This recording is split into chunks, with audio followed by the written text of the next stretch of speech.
We'll go ahead and get started. Just so everyone knows, this is going to be recorded, and it's also live streaming to Facebook. So anyone who's not able to sign up for the Zoom can still be able to watch. And any questions that are posted, I can collect those at the end and try and get answers back to anyone. So with that, I'm going to go ahead and share my screen and show the presentation and let Josh go from there. So just one moment. Thank you, Councilman. Can you hear me all right? I can hear you.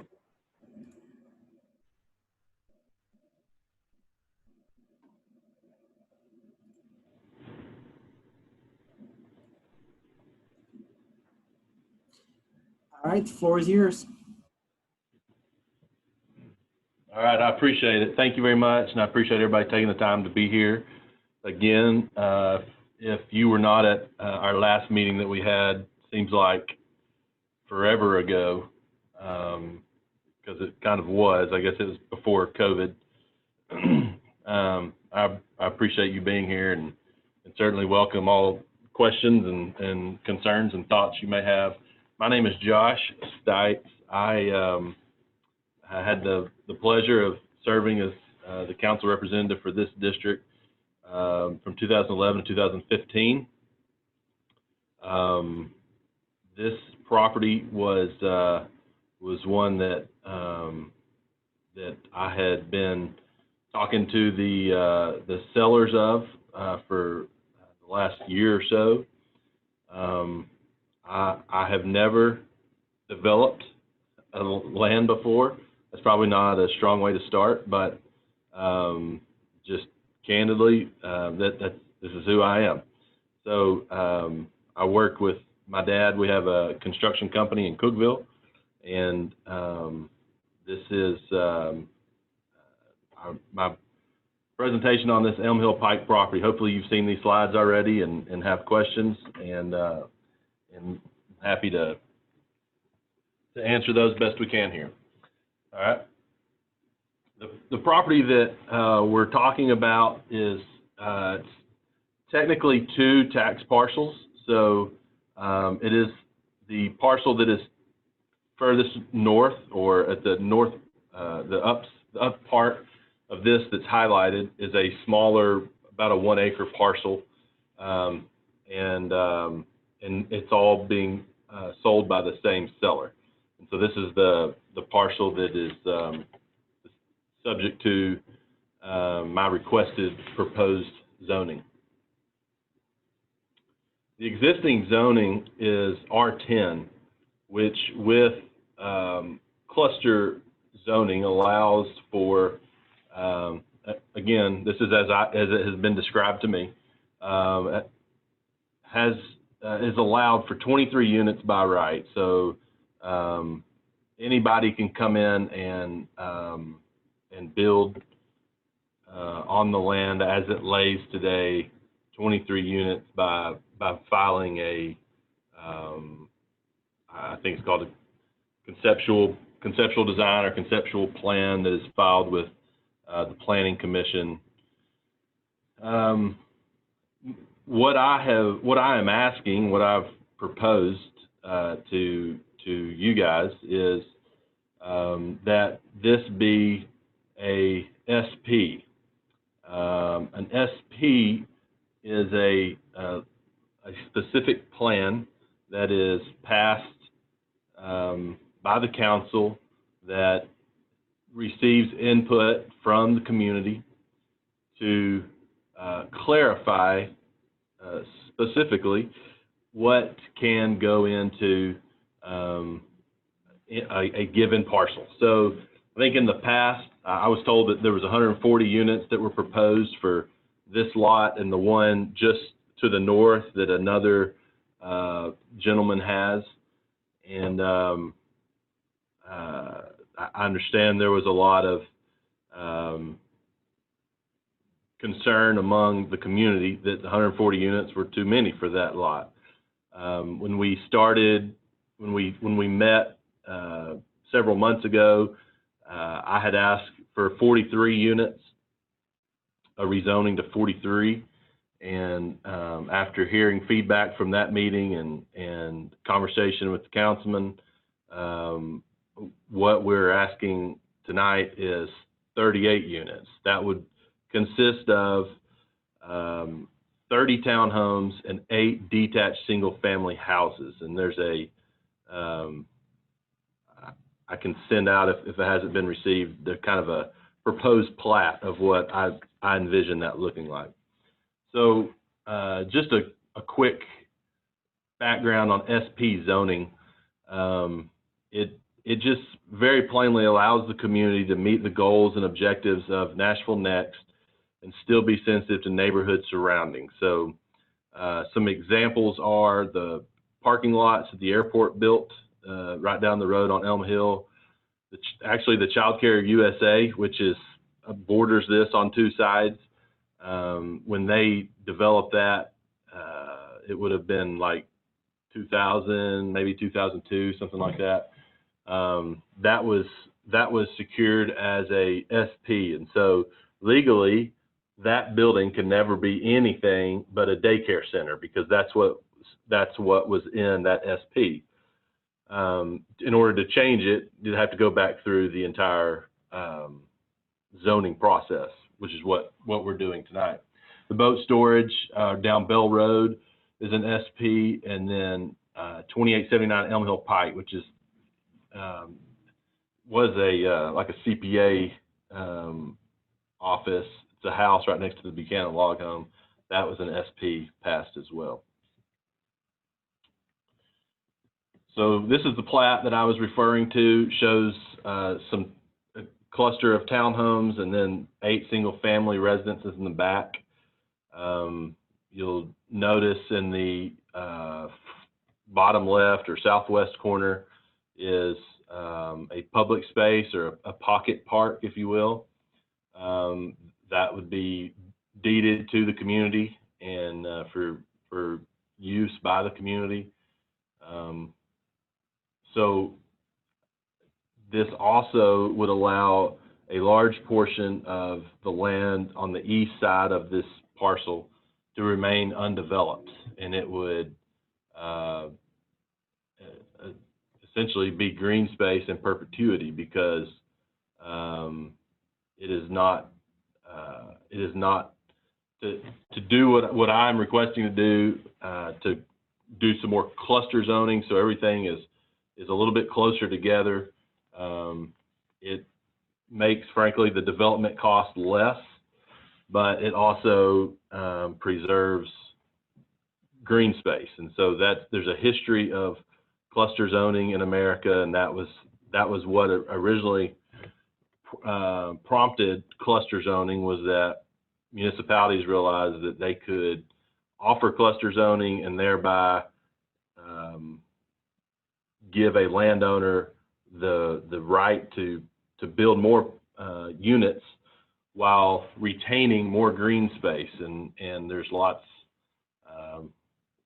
of benefit to that.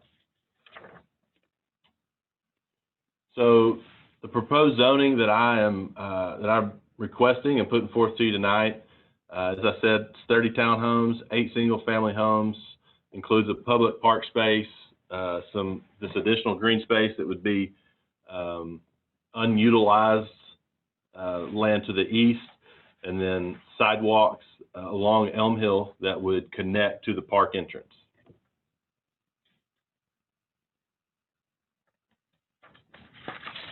This is just a rendering, and I want to be real clear. It's just a rendering to say generally this is the concept. This is what I'm putting forth to you tonight. Not intended to be an exact replica by any means, but it is conceptual in its nature. As is the next slide, which shows what a street view might look like of the park and the townhomes.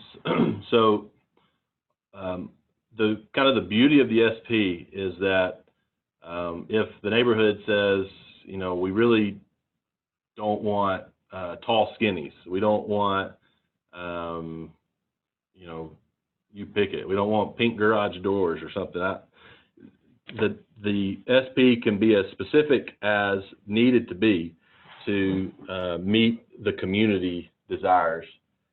And so if the community said, we love that rendering, then the SP would be written in such a way to mirror that rendering that you see.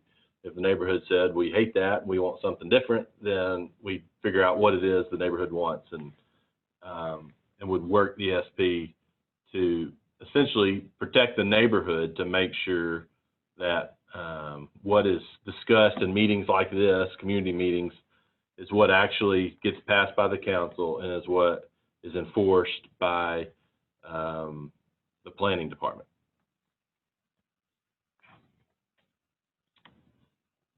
So just a quick word about the park space. We would develop it to be pet friendly, be Metro Parks property, which would thereby make it accessible to all, not just this 38 unit development. And I'm a tree guy. I'm an Eagle Scout, and this is most of you probably don't know me from Adam's House Cat, so you don't know much about me, but anytime we can preserve the tree canopy, that's what we're about. It's not always possible, but I think this proposed development is unique in that it does allow for the preservation of that tree canopy that exists along the southeastern portion of this parcel. I'm sorry, the southwestern portion of this parcel. Trying to anticipate what questions may be, I would think that this is a pretty accurate, albeit general schedule. I think rezoning would probably last 60 to 90 days, and which would put us trying to develop the land in the worst part of the year, the wet season. I think homes would be available for purchase by next summer. I think that's pretty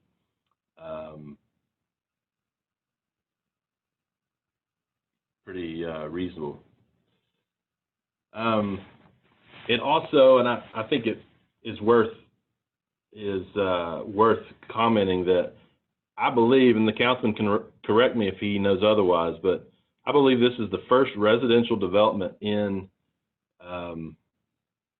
District 13 since Woodland Point was built, which is where Jenny and I lived in Nashville when we lived in Nashville. And so I don't want to overstate that, but I think it's worth noting. It's always encouraging to see home builders that would come in and build these properties to make investments in the neighborhood.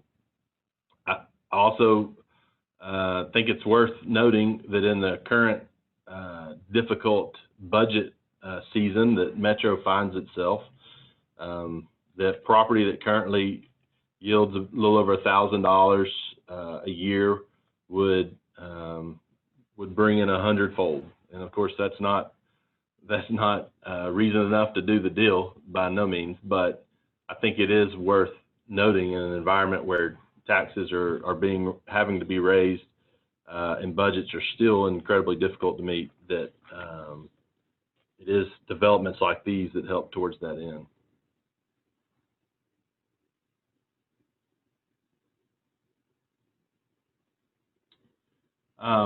Am I good to go ahead and start answering some of these questions that are coming up, Councilman? Yes, I'm about to stop sharing the screen and start pulling up some of the questions that we've gotten. So I'll go ahead and start with some of the questions that we got previous to tonight, some of the pre-questions. What assurances can we have that the area on the east portion of the lot won't end up with more of those detached residences? I certainly appreciate the proposal has dropped from 140 to 38 units. but I'm a bit suspicious of what appears to be space reserved for another 6 to 8 buildings. I can go ahead and answer that one for you, Josh. Basically, the reason that would not be an issue is because if we go with a specific plan, that plan is for an X number of units. So if the community is on board and we go forward with this plan at 38 units, then that's the total units that can be built on this property. If they want to add to it, then they have to do a completely different SP or an amendment and have to go through the process all over again. So the likelihood of adding to what is already on there is very low. If Josh wants to add anything to that, he's more than welcome. I think you did well to explain it. It would be, to answer your question, what is to stop a builder from building there? One, right now the law would prevent that if this SP were passed. But then I think economics become is equally a prohibiting factor in that it just simply wouldn't make sense. You know, that's a broad statement, but generally it wouldn't make sense to develop such a small area 20 years from now when a developer sees that parcel of land, because frankly it's landlocked at that point. The next question is Metro Parks on board with managing the park that is being proposed? So I have reached out to Metro Parks and spoke with them about this. Again, with some of the budget issues Metro Parks is having, they don't see the financial feasibility of this being a metro park. Now, if we wanted this park to be open to the public, the only other option would be for there to be a public easement for that one area, which means it would technically still be private property, but it would be open to the public. That would be something, again, community can weigh in on. And when it comes time to finalizing if there's an HOA or any kind of covenant for that neighborhood, that could be also put in that. The 1 acre of green space to the right. So what keeps them from petitioning that off and adding 6 more houses? I think we pretty much kind of answered that already. The law, they would have to update the SP, as Josh stated, for a property that small. The profit margin would probably not be any, if any existed, it'd be very slim. So I don't think another developer would try to add to that. It could be possible that the neighborhood, if they wanted to expand, they could, but again, that would require an update to the SP, which would have to go through the council. And if the community is against it, then I'm not going to push it. How will you ensure children's safety at the park? I don't know that I will, just to be frank. I think it would be like any other park, in that there is inherent risk, but I would also suggest that that area currently, because it's, as vacant land tends to do, or vacant property tends to do, it attracts certain criminal intent, and a good deterrent to that is people and development, things that are nearby. And so I think that's a very legitimate question, but it's one of the best things for this property, really for any property that's located in a city like this, is to not be vacant, because that draws in an element that has been problematic. And I know the existing landowner has had issues, and I discussed with some of you at our last meeting about your personal involvement with some of those issues that they've had on that land. Something else that could possibly be looked at or added to is, on the rendering, there is a fence, so it is fenced off from the road.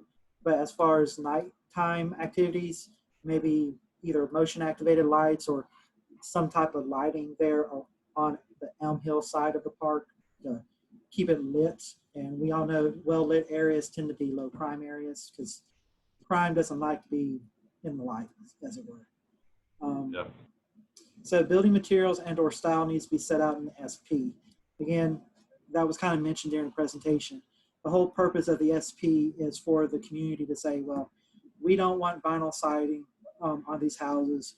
We don't want, we don't want them to be brightly colored, or we don't want them to be modern design. We want X, Y, and Z. So if the community says we want all brick, or at least brick on the front, or brick on the front three, or wood or stone, then that would be basically negotiated in the SP and then written in. So once passed, these houses would have to be built to the parameters set forth by the community in this SP.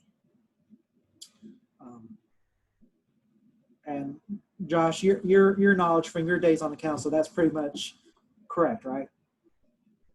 That's correct. And and you can ask other people that are involved on all sides of it on an SP that planning is, when it comes to SPs, they're extremely strict. I mean, they legally don't have the flexibility to, if the SP, if the legislative body, the council and the mayor's office signing off on it says it's got to have, brown brick, the planning department literally doesn't have the leeway to flex and say, well, we'll allow gray brick because we think that meets the intent. It's got to be to the letter, and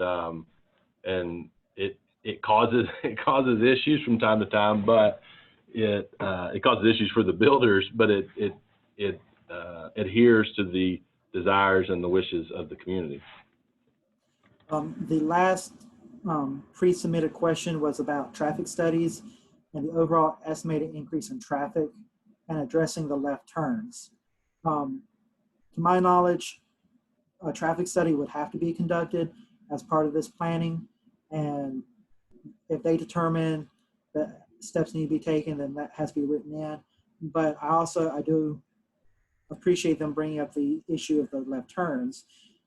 Anyone who lives off of Elm Hill Pike knows that at times it can be quite interesting, to say the least, to make any turns into the neighborhood. So would you as a developer be open to creating some kind of egress from Elm Hill into the neighborhood, make it to help, well, so that traffic doesn't get backed up by people trying to turn?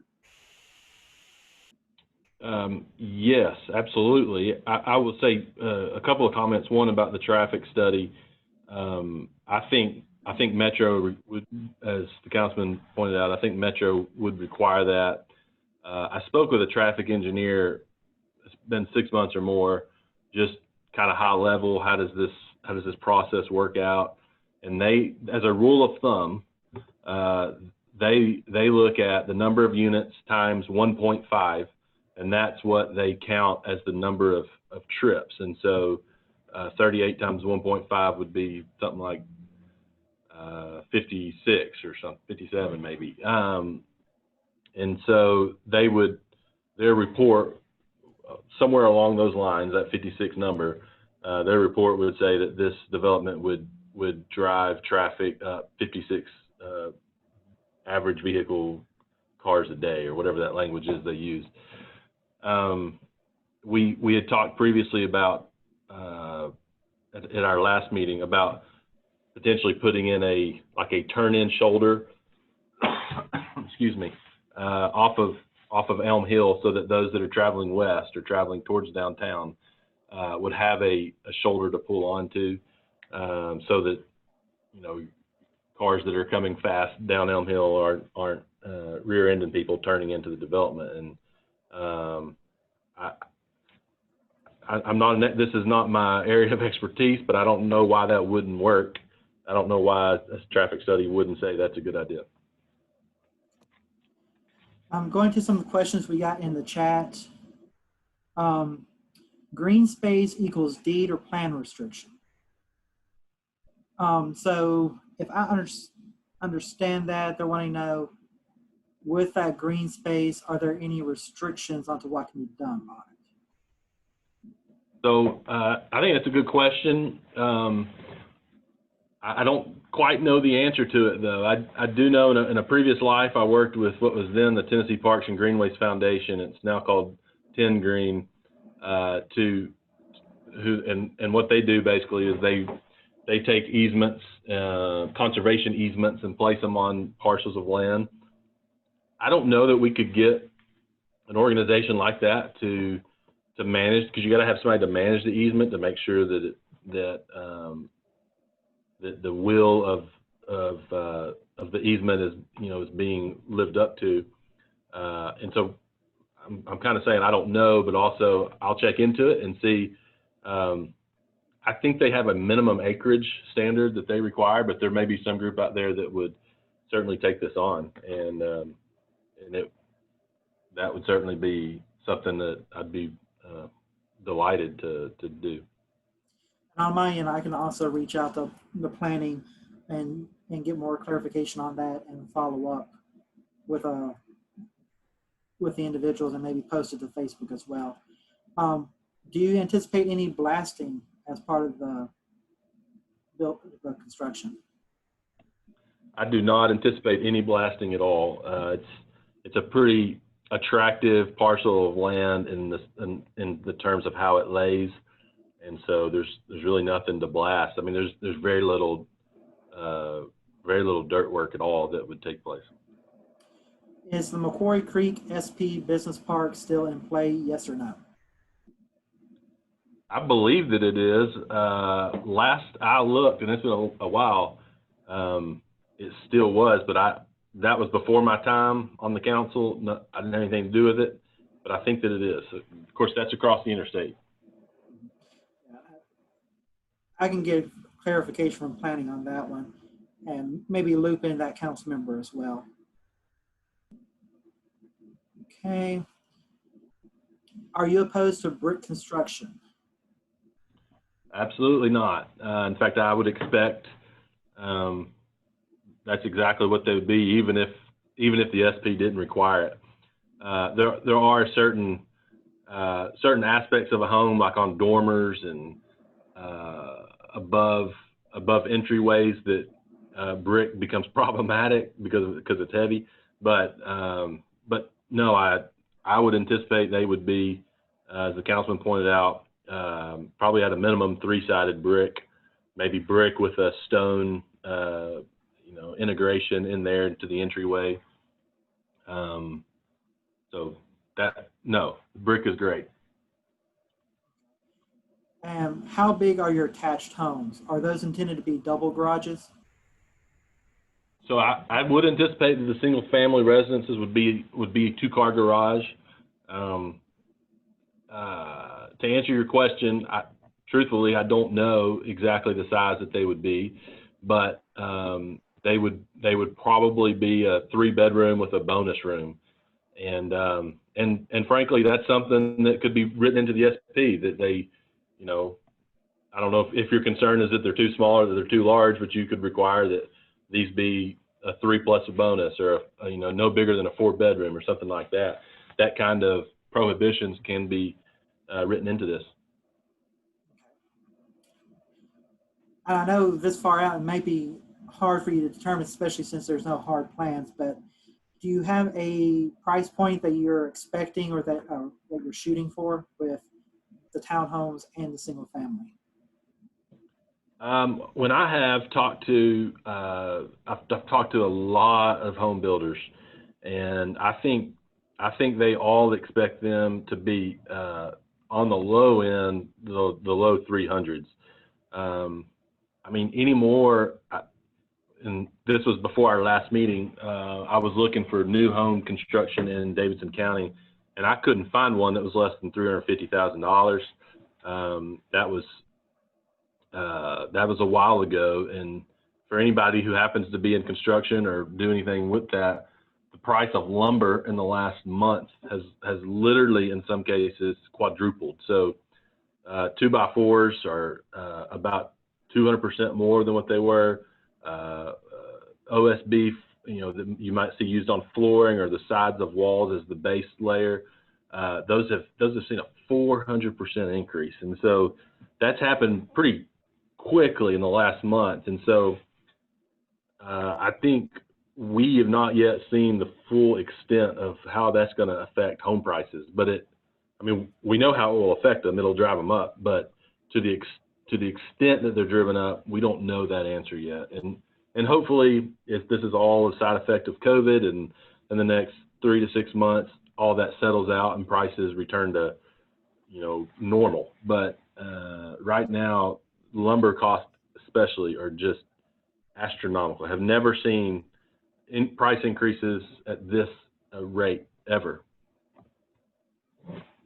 And it looks like the last question we've gotten so far is, instead of a dog park, thoughts on a child playground? It would be the same liability, but there's a dog park down the road. I serve here at the pleasure of the community. I know from my time on the council that dog park was something that was frequently requested, that a lot of folks wanted, and I assume that's still the case. But you bring up a good point. It is essentially the same liability, one way or the other. So that is a community question. Well, does anybody else have any questions on the call?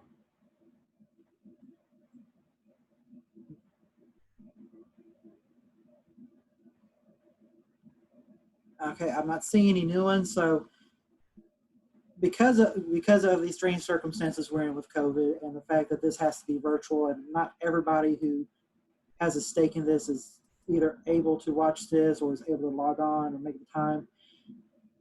This video, I'm going to make it available on social media. I'm going to post it to all the neighborhood groups so everyone has the opportunity to watch this and to also go through the PowerPoint.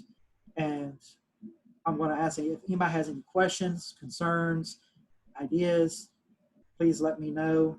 Send them to my email, russ.bradford@nashville.gov.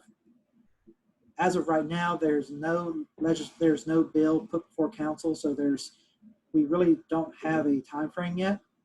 And I really appreciate Mr. Stites for kind of holding off on putting something on paper until we have some kind of consensus from the community. Because what we don't want is repeats of what's happened before, where we have legislation that just causes so much angst within the community. I don't want to put my name on something until it has the full support of the neighborhood. So if people want to have another meeting where we just talk over everything, discuss the different ideas for a possible SP, then I'm more than happy to do that, to host another meeting and do that.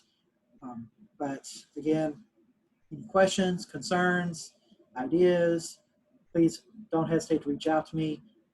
Send those emails, that way I can compile those easily and put into a document that I could send to either planning or the Mr. Stites if those are directed towards him.